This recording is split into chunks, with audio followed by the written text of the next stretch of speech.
साहब बोले वहाँ सब 100-150 के बीच में कि जाके तुम लोग 4 आदमी को नहीं सक रहे हो, जाके काट दो फसल। एसडीएम साहब भी बोले जाके काट दो।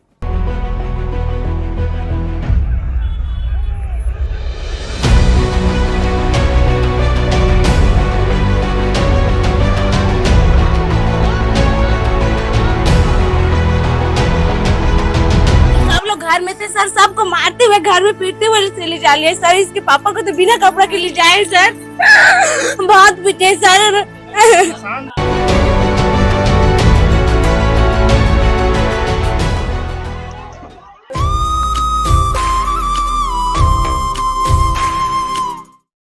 हमने बनाया है और हम ही संवारेंगे का नारा देने वाली बीजेपी की विष्णुदेव साय सरकार से छत्तीसगढ़ संभल नहीं रहा है। पूरा छत्तीसगढ़ धू धू कर जल रहा है। कवर्धा कलोहा रिद्धि हत्याकांड हो, बलौदाबाजार की हिंसा हो, सूरजपुर का डबल मर्डर हत्याकांड हो, अदानी से जंगलों को बचाने के लिए आदिवासियों का संघर्ष हो, या फिर बलरामपुर का पुलिस की कस्टडी में युवक की हत्या का मामला हो, सभी जगह पर एक ही चीज कॉमन है, गुस्साई भीड़ के द्वारा हिंसा और शासन का खाना पूर्ति करते हुए जिले के एसपी और कलेक्टर का बदल दिया जाना। सिर्फ 9 महीने में ही जिस तरह से छत्तीसगढ़ में कानून व्यवस्था का बंटाधार हुआ है, उसने कहीं ना कहीं लोगों के दिलो दिमाग पर एक डर का माहौल पैदा कर दिया है। जिस तरह से गुस्साई भीड़ कानून को अपने हाथ पे ले रही है और स्वयं ही फैसला करने पर आतुर हो चुकी है, उससे अंदाजा लगाया जा सकता है कि प्रदेश में कानून व्यवस्था का क्या हाल हो चुका है। भाजपा शासित महाराष्ट्र के मुंबई में 27 वर्षीय आकाश माइने को उनके माता पिता के सामने ही बीच बाजार पर भीड़ के द्वारा जान से मारने का मामला हो, यूपी के बहराइच में फैली सांप्रदायिक हिंसा का मामला हो,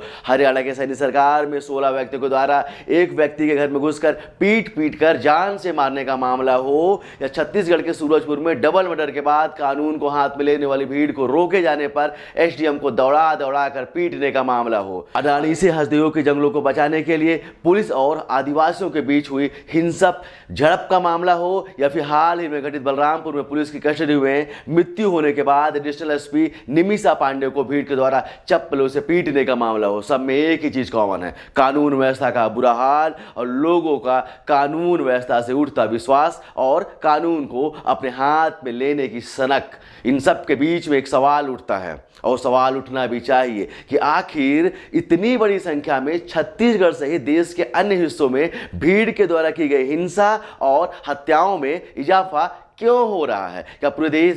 पूरे देश भर में यूपी के बुलडोजर मॉडल के तर्ज पर त्वरित न्याय के सिद्धांत को लोगों के मनोमस्तिष्क पर डाल दिया गया है, या फिर खस्ता हाल होती हुई छत्तीसगढ़ की कानून व्यवस्था ने लोगों को इस कदर मजबूर कर दिया है कि वह सड़क पर आकर खूनी संघर्ष करने को मजबूर हो जाए? बीते 9 महीनों में जिस तरह से कानून व्यवस्था पर सवाल या निशान लगे हैं, पुलिस सुरक्षा में लोगों की मौत हुई है, पुलिस पर भी कई गंभीर आरोप अपराधियों को संरक्षण देने और उनको बचाने के लगे हैं, जिसके फलस्वरूप छत्तीसगढ़ के सूरजपुर में मां और बच्चे की निर्मम हत्या जैसे संगीन अपराधों को भी अंजाम दे दिया गया। और इन सब घटनाओं ने जिस तरह से लोगों को कानून हाथ में लेने के लिए उत्तेजित किया है, उससे तो यही प्रतीत होता है कि न्याय पाने का जो रास्ता लोकतांत्रिक तरीके से होकर जाता है, उससे जनता का विश्वास डगमगा गया है। कांग्रेस के समय में रायपुर को चाकूपुर से संबोधित करने वाले 8 बार के विधायक और वर्तमान समय में रायपुर से सांसद बृजमोहन अग्रवाल रायपुर जैसे बड़े शहरों से लेकर पेंड्रा, गौरेला जैसे छोटे छोटे जिलों में भी हो रही चाकूबाजी,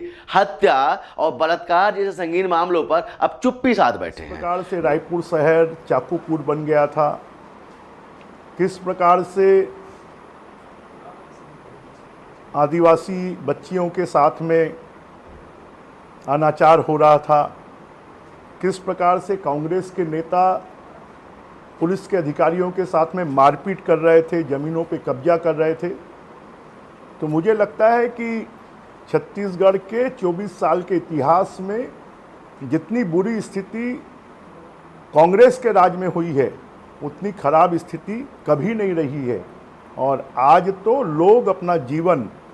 बहुत शांतिपूर्ण तरीके से जी रहे हैं। 9 महीनों के अंदर ही दर्जनों बड़ी बड़ी हिंसक घटनाएं और सैकड़ों चाकूबाजी घटनाओं में मारे गए उन बेकसूर लोगों का क्या दोष था? आखिर उनके लिए बृजमोहन अग्रवाल कब बोलेंगे, कब अपनी जुबान खोलेंगे? लेकिन कमाल है, लेकिन कमाल है कि इस खस्ता हाल होती कानून व्यवस्था और छत्तीसगढ़ को अराजकता के माहौल में भेज देने वाले गृह मंत्री के लिए ना तो केंद्र की सरकार ने एक शब्द बोले और ना ही कोई जांच एजेंसी बैठाई। छोटे छोटे अध्यादेशों पर भी विपक्षी पार्टियों की सरकारों को खरी खोटी सुनाने वाले राज्यपाल ने भी इन सब मामलों पर कोई भी संज्ञान लेने की नहीं सोची।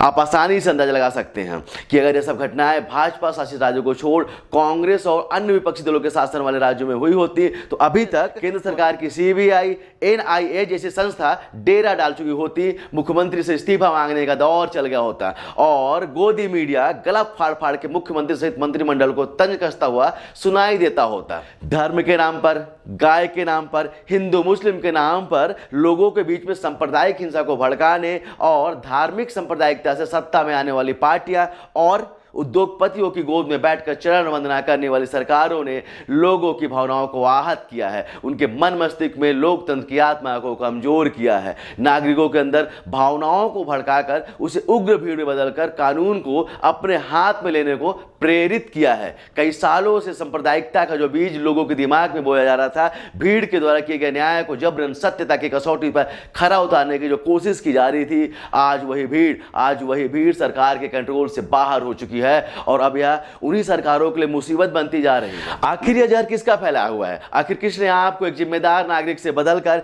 बेरोजगारी की भट्टी में डालकर उपद्रवी भीड़ के रूप में बदल दिया है? इसका जवाब आप जानते हैं। सोचिएगा और कमेंट करके बताइएगा जरूर। जय हिंद।